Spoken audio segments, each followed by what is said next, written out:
We think. We overthink. We analyze every little detail until there is nothing left but dust.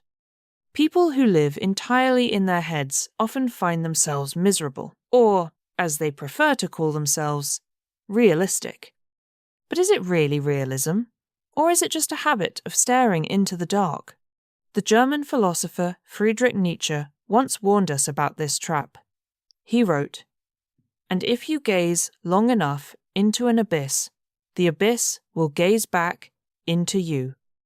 When we overthink, we are staring into that abyss. We look for problems. We look for hidden meanings in a passing comment. We look for the worst possible outcome in a new situation. We dissect the past. We fear the future.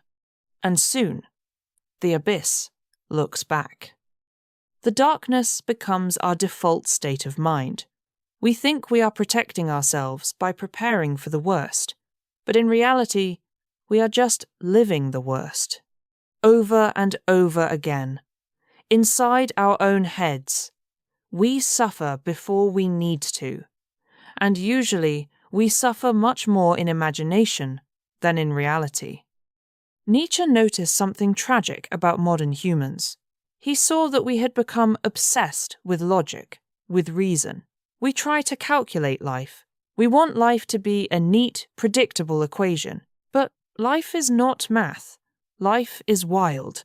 It is chaotic. It is unpredictable. When we rely only on the intellect, we lose something vital. We lose our instinct. We lose the simple joy of just being.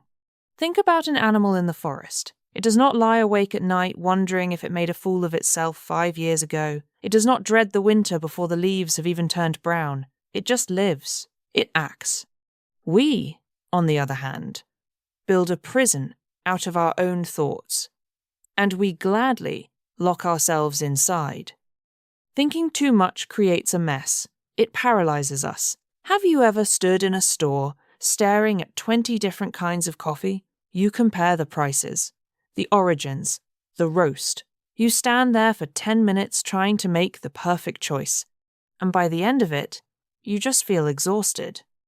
Now, imagine doing that with your life choices, with your relationships, with your career. You weigh every pro and con. You imagine every possible future. You wait for the perfect moment. And while you are busy calculating, life passes you by.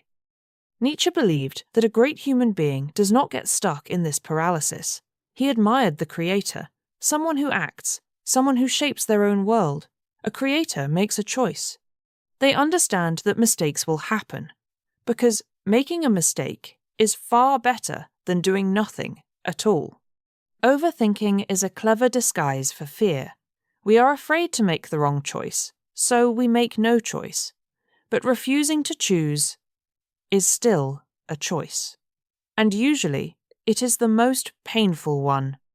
So, how do we escape this? How do we quiet the endless chatter in our minds? Nietzsche offers us a beautiful idea. He called it Amor Fati, a love of one's fate. He did not just mean tolerating your life. He meant truly loving it. The good, the bad, and the very messy. He wrote, "That one wants nothing to be different.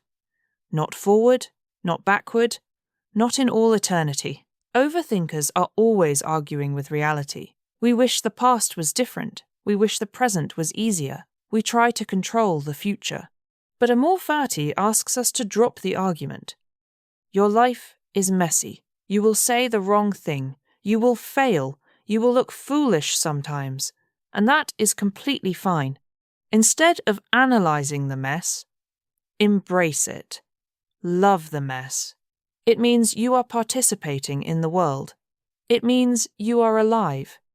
When you catch yourself spiraling into thought, stop. Take a deep breath. Notice the physical world around you. Nietzsche loved to walk. He walked for hours in the Swiss Alps. He believed that all truly great thoughts are conceived while walking. Why? Because walking brings you back into your body. It gets you out of the claustrophobic room of your intellect. You feel the wind on your face. You feel the ground under your feet. You are no longer a floating brain, analyzing the universe. You are a physical being, moving through it. The next time your mind becomes a storm, go outside. Do not take your phone. Do not put on music. Just walk. Let the rhythm of your steps quiet the noise in your head. Thinking is a tool. It is a very useful tool. But you are not a tool. You are the craftsman. When you are done using a hammer, you put it down. You do not carry it around, swinging it at everything you see. The same goes for your mind. Use it when you need to solve a practical problem. But when the problem is solved, put the mind down. Rest. Look at the sky. Drink a glass of water. Feel the temperature of the air. The world is not a puzzle waiting to be solved by you. It is a mystery waiting to be experienced. Do not miss the experience, because you were too busy taking notes. Thinking too much will cause you a mess, but living, truly living, requires a little bit of mess. Step out of the abyss, step out of your head,